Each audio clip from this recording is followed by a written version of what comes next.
Is Cody Bellinger going to be the next Toronto Blue Jay? On today's episode, we'll go over that. You are Locked On Blue Jays, your daily Toronto Blue Jays podcast. Part of the Locked On Podcast Network, your team every day. Welcome back to Locked On Blue Jays. Thank you for making Locked On Blue Jays your first listen every day. We are free and available wherever you get your podcasts and on YouTube. Part of the Locked On Podcast Network, your team every day. Today's episode is brought to you by FanDuel. Make every moment more. New customers join today and you'll get $150 in bonus bets if your first bet of $5 or more wins. Visit FanDuel.com/lockedon to get started. Well, I'm not going to lie to you, Carter. Every time that music intro plays, in my head, for the first little bit, it was like, oh, I might get sick of this. And then I'm sitting here over here just doing this the whole time as this playing.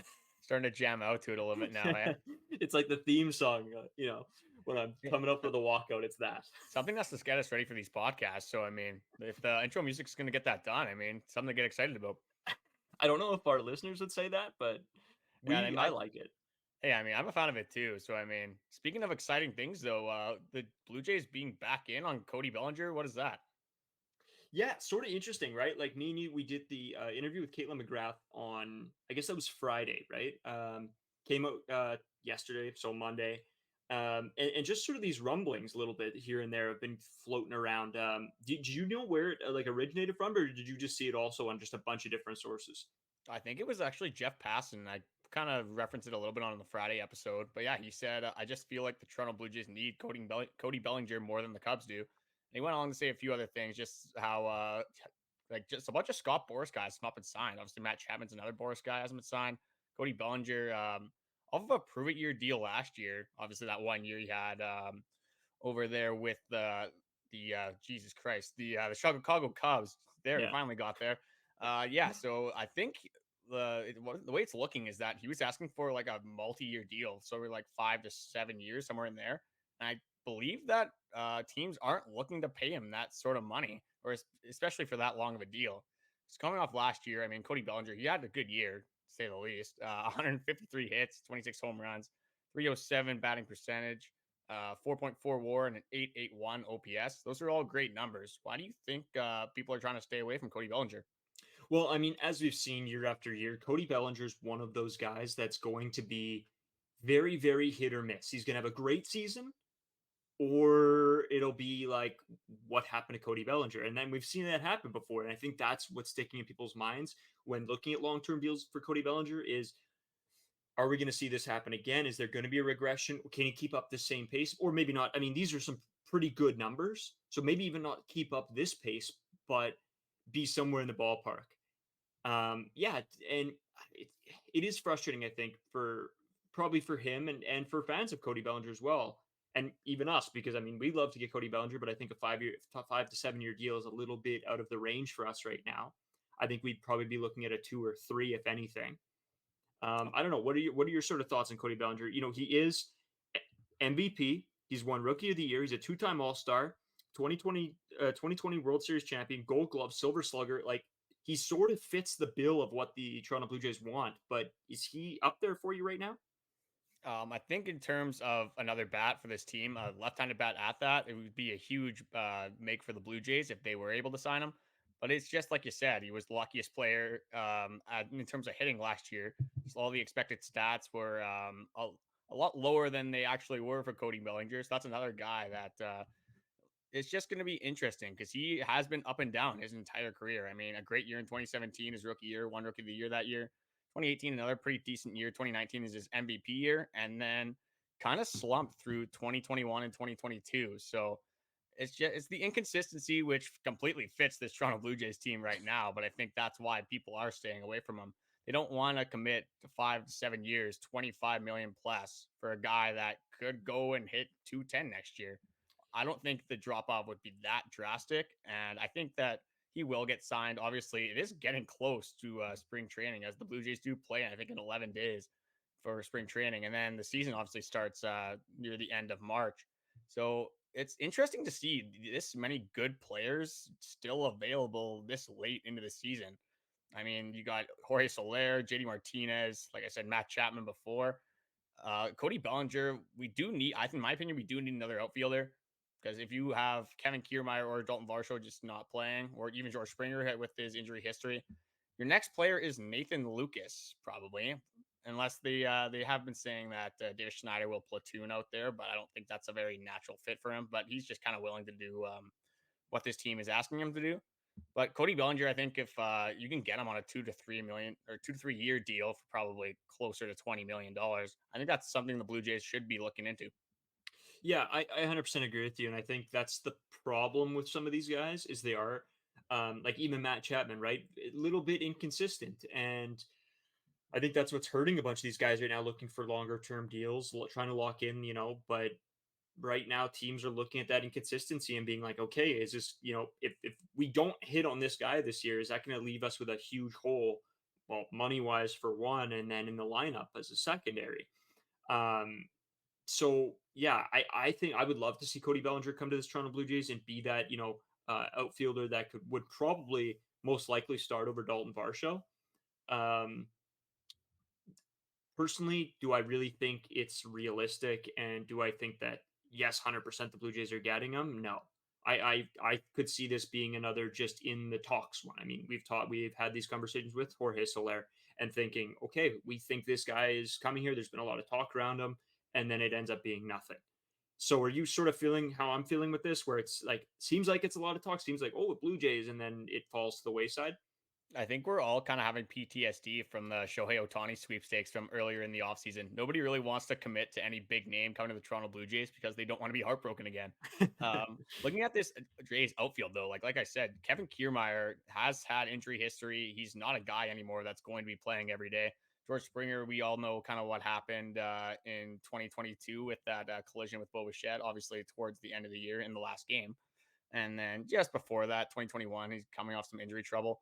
So if you go into the season with just these three outfielders, you're taking a lot of risks. I know the Blue Jays were a very healthy team last year on both sides of the ball, but I do think they need a fourth outfielder. But again, when you're thinking about that, is who are you going to kind of throw into that rotational role then? Because all four of these fielders do want to play a substantial amount of time, and they're all used to being pretty much everyday players in the league. And we saw it with guys like Whit Merrifield. We saw it with guys like David Schneider. When they're not in the lineup all the time, they struggle to be consistent and they struggle to be productive at the plate because it's tough to be a good baseball player when you're only seeing live pitching at best every other day for some of these guys. It was even Yeah. worse in David Schneider's case. But it does fit the Jays mold perfectly. If they can get him on a 3 year deal, it's a left-handed bat that hits for power, good fielder, pretty much everything you could ask for, a good clubhouse guy. Do I see this being realistic? I don't think so because I don't think the Jays are going to want to fork over another $20+ million for a guy that possibly could be one of the worst hitters in the lineup this year if it is convenient of the history that he has had throughout his career. Yeah, that's what sort of scares me too. A bit of me thinks though as well is like, you know what, if you can go out and get this guy, I think you do. I think that limits your need for a trade early on because he fits that with. We don't need any more infielders. I mean, we get everybody's complaining about the third base slot. But we have a lot of guys that could fill in there, and then maybe if we're making a really good push throughout the year and we think, okay, that's one area that we can really um, go to upgrade. Then you make that around the trade deadline. But to start the season, you're like you said exactly, is we need that fourth outfielder. And I'm sorry, it can't be Lucas. It just can't be. So yeah, I think it's a need that Cody Bellinger fits. He hits for power. He hit really good average last year. I mean, his slugging percentage is 525, so like it's pretty solid slugging percentage, right? And then yeah, I just think overall Cody Bellinger does fit the mold, but like you said again, I can't see the Jays really being like fully in on him, throw the bag and hopefully that, he is down to come here. But at the end of the day, I mean, I think that stuff will happen and we predict we can throw stuff out there into the wind and say whatever we want. But, I think we have to be sort of realistic and see what happened with Jorge Soler. And I mean, Justin Turner is sort of a guy that came out of nowhere for the Blue Jays that we got, right? So Yariel Rodriguez, same thing. Like we heard a little bit of rumblings, but nothing crazy. And then, Yariel Rodriguez, Justin Turner. So I think if the Jays were going to sign somebody, it's going to be more so like that, where it's like not something that we necessarily expect.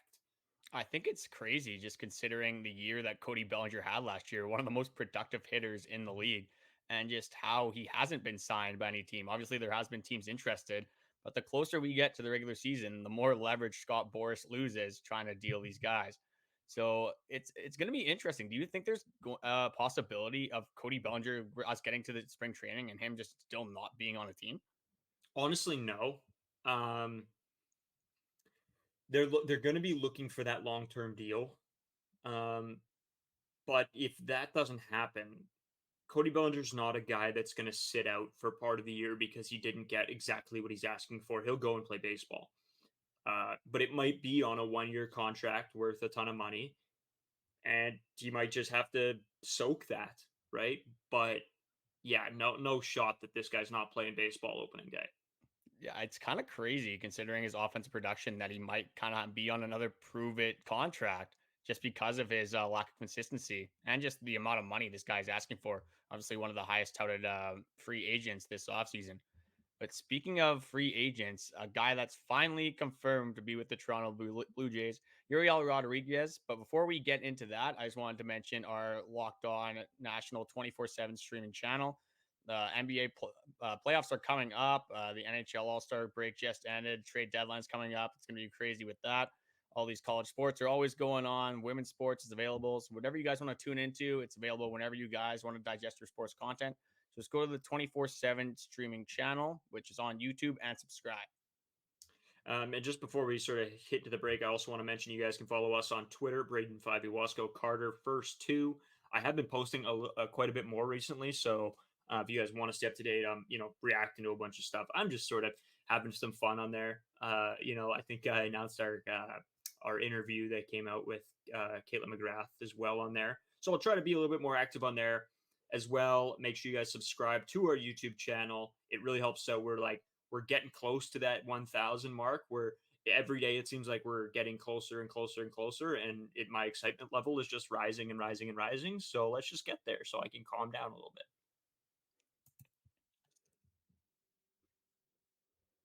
All right. I used to have this minivan that I was the first one in my grade to get my license. So I always just packed all the boys in there and we were always driving around, whether it was Don's runs or just wanted to go uptown to get some candy. But the best way I kept that vehicle on the road was with eBay Motors. eBay Motors has everything you need to maintain your vehicle and level it up to peak performance. From superchargers, roof racks, exhaust kits, LED headlights, and more. Whether you're into speed, power, or style, eBay Motors has got you covered. With over 122 million parts for your vehicle, you'll always find exactly what you're looking for. And with eBay Guaranteed Fit, your part is guaranteed to fit your ride every time or your money back.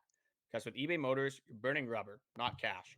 With all the parts you need and at the prices you want, it's easy to turn your car into the MVP and bring home that win. Keep your ride or die alive at ebaymotors.com.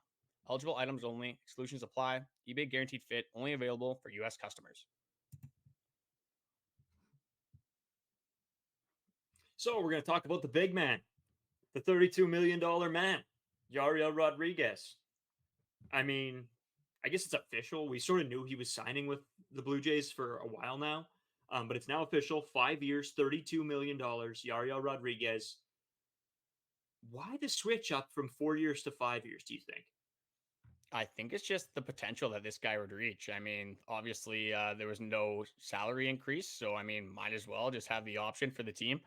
Um, I think this guy, he had a lot of success in Japan, obviously, in 2022. Decided to take the year off and didn't pitch, but did pitch in the 2023 World Baseball Classic and had a lot of success there.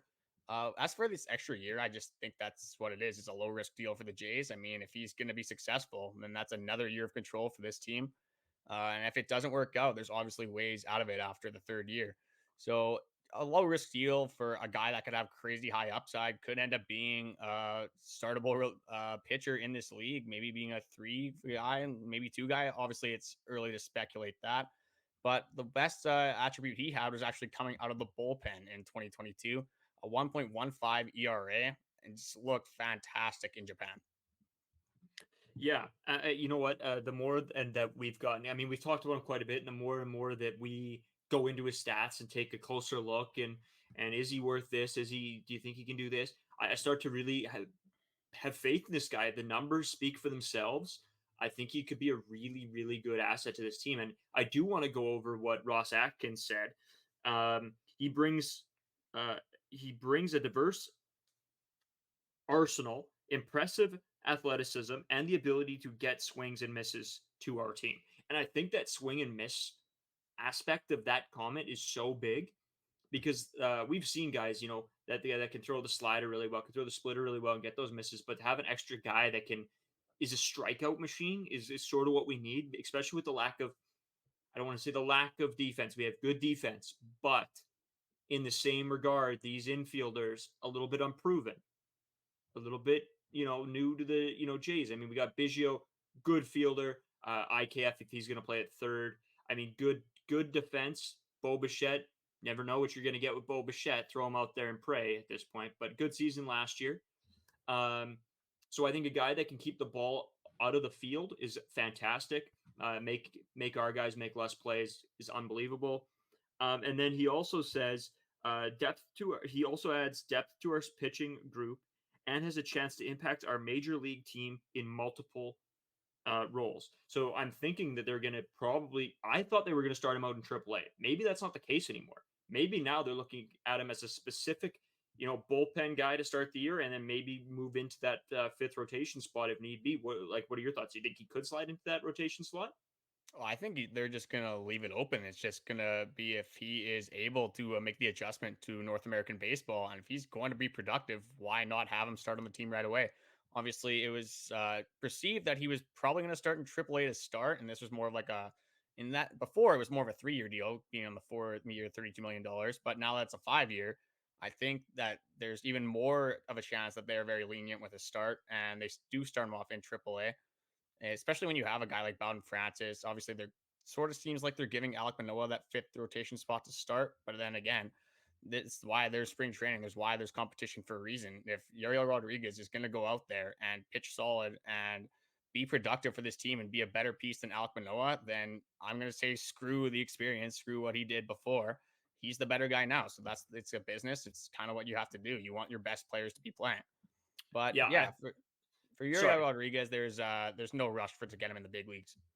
I 100% agree with you. I think that this more so than maybe the past few years is going to be a big season for that spring training, and just to see what that pitching staff, what we're looking for that fifth rotation spot, where these guys will slide into, if it will be bullpen roles, if it will be starting, if it will be in AAA. It's going to be very, very interesting, I think, this year. So I know I'll be tuning into as many of those spring training games as I can.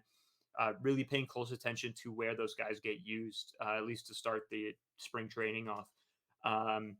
Yeah, I don't know. Do you think that I'm just going to throw this out there as like in Carter First's mind? Do you think that he's going to end up being a bullpen guy, or do you think he's going to succeed in taking that fifth rotation slot in the next, we'll say 2 years? Give him 2 years. I was going to say this year, I do not see him cracking the starting roster spot, even though his numbers were really good. I mean, a 1.15 ERA in Japan, over 54.2 innings, walking 18 and striking out 60. And then in the World Baseball Classic, he posted a 245 earned run average over 7 1/3 innings, 10 strikeouts and 6 walks. This starting rotation is just so deep right now. But I think that also gives us more opportunity to make a trade closer to the deadline. For a guy, I hate to say it, but I have a weird feeling that Yusei Kikuchi is going to be dealt at the deadline. It's on a team-friendly deal. We have Ricky Tiedemann, the left-hander, coming up throughout the system. That's another guy we're going to have to watch for in spring training. Alek Manoah's there. If Yariel Rodriguez can have a good year, you got Bowden Francis. There's so many options on this team, especially when you go to the bullpen. I mean, you got Chad Green, Jordan Romano, Yimi Garcia. Tim Meza was unbelievable last year. It's such a crazy flip from where we were in 2022 when we were throwing out Adam Simber in the 8th inning. And we're like, oh God, how many home runs is this guy going to give up, topping out at like 85 miles an hour? Yariel Rodriguez is a great upside guy, good prospect. I'm hoping that we can see him out of the bullpen this year. I mean, his stuff looks unreal. I mean, it's all going to come down to spring training. And I think the way that the Jays should handle this is they should just clear slate, You got 4 guys that have it, and then you got 3 other guys that should just battle it out for that 5th rotation spot and see who wants it more. I 100% agree with you. I think this should be a spot that is used as a show us what you got. If you Use can it as prove it, we'll leverage. put you there. Exactly, right?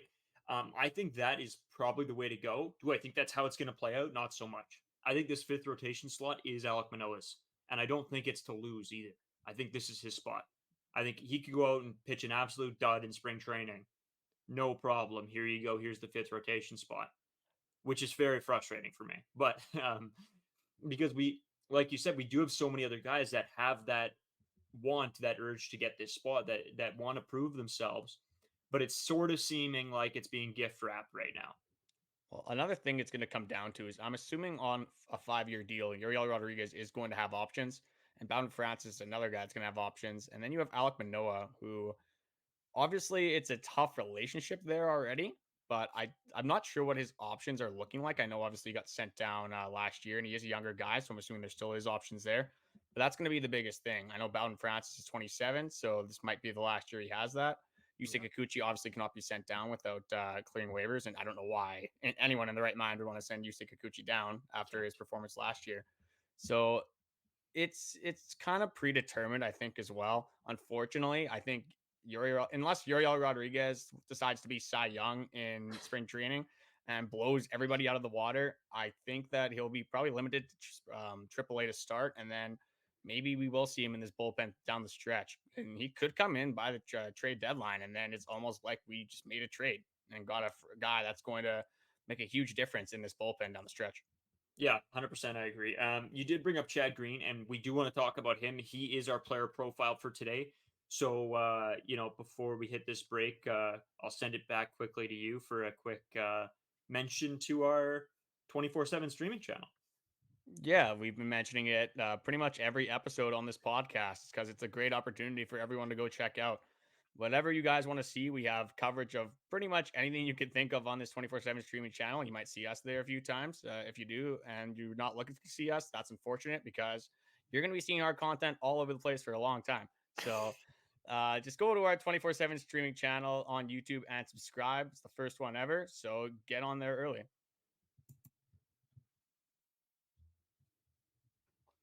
Get buckets with your first bet on FanDuel, America's #1 sports book. Bet right now, new customers get $150 in bonus bets with any winning $5 bet. That's $150 if your bet wins. You can bet on all your favorite NBA players and teams like with quick bets, live same game parlays, exclusive props, and much more. I know, like I said to you guys last time, I lost a ton of money on the Super Bowl. So I'm going to be hitting the NBA and the NHL quite hard in the next few days to try to, ramp it right back up, get some of my winnings back, and then hopefully when ball season comes around, I have a little bit of money banked, and then maybe throw some couple strange ones on the MLB. More rich bets on the Um, Jays. that's right. Just visit fanduel.com/locked on and shoot your shot. FanDuel, official sportsbook partner of the NBA. So, Chad Green, it's time. Me and you, I think, have discussed about doing Chad Green.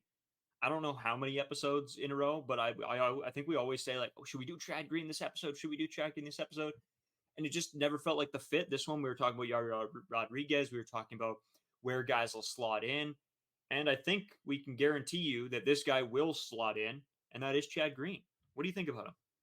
Yeah, I think the reason that we've been putting off this Chad Green episode so much is because we were trying to get to the more MLB ready players, and it doesn't come more MLB ready than Chad Green. Obviously, coming off of that Tommy John surgery that kept him out all of 2022, I believe it was in August, was his first appearance in the major leagues for the Jays, and he showed out pretty much right away. Obviously, the first start was not great from Chad Green, but I mean, you can't really blame him. It's a year and a half without pitching. There's going to be some growing pains getting back into it. But after his first couple appearances, he was back on his prime, like with the Yankees. Great numbers from the guy. And he kind of, again, with this bullpen, it was so good last year. You didn't really need him to do his usual job of kind of being the setup man. Obviously, we had Eric Swanson, Jordan Hicks, Tim Meza, all having unbelievable years. So that made it a lot easier on Chad Green's production getting back into this lineup. didn't have to like throw him into the fire. You could throw him in lower leverage, kind of ease him back into it. And Chad Green is going to be coming back with vengeance, I believe, this year. And he's going to get the full slate against the Yankees. So that is exactly what I'm excited about for him. Yeah, and I mean, so 5.25 ERA, 12 innings pitched, 12 games only. He only pitched, or sorry, one home run, 16 strikeouts. And what's a little bit strange to me is he only pitched 15 games in 2022. So maybe are we seeing a little bit of a pattern with this guy of not playing a ton of games? That's so something to keep an eye out for. Injuries that maybe could show themselves again. But overall, I think this guy's an amazing, amazing bullpen addition that Toronto made a couple years back, and I think he's gonna be able to just finally have a year where he can show Toronto fans what he's made of a little bit. Yeah, with that 2022, I believe that's when they were trying to figure out what he was hurt with. So they were kind of Yeah, tending to his injury kind of off and on there. that's When right. you go back all the way to for 2017 for him, even 2016 when he started his career, I mean, 45 innings pitched that year in 16, 2017 was 69, 2018 was 78 or 75, sorry. So it was getting up there. It is a guy that I think with last year, the reason that Eric Swanson got injured throughout that year is because we were using him so often. Hmm. So I think one luxury we will have with this bullpen is there's so many good guys that can go with higher leverage situations. So you don't have to overpitch anybody. I think Chad Green, you can really play the matchups. Obviously, analytics are bigger than ever in the MLB, whether they should or shouldn't be in the J situations, as we saw with John Schneider's some of his decisions last season. Yeah, I think Chad Green will be great this year. I'm not too worried about his injury troubles whatsoever. I think he's had more than enough time this offseason to recover from that. And he's been in the league for a long enough time that he kind of has his routine down. I don't think he's going to be easing into it at all this year. There shouldn't be any injury concerns. So he should just be ready to go for the start of the season. And I'm excited. Yeah, me too. He's a guy that I'm really pumped to watch this year. A guy, of course, we've talked about having our eye on just for the sake of that we didn't get to see him much the past couple of years, and I think that's what sort of draws me into him is like, okay, what can this guy really do? Like, let's put him to work. Um, I'm getting to the point where I just want the season to be here already. Like I'm itching a little bit. I got the I go to work and I'm like, you know what? I just want to talk Blue Jays all day. And and it's great.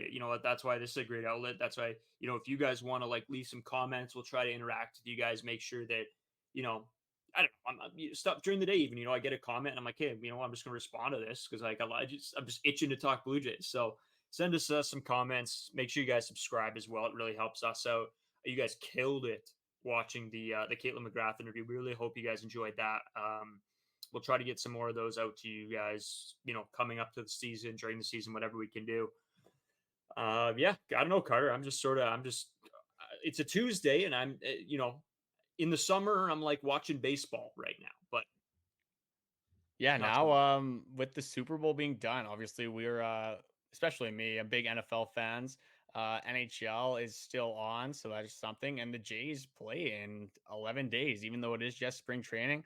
That is something that I'm looking forward to. And then the pitchers and catchers are supposed to report this week as well. So I mean, there's a bunch of things that are getting us close back to the major leagues. And what a time of the year.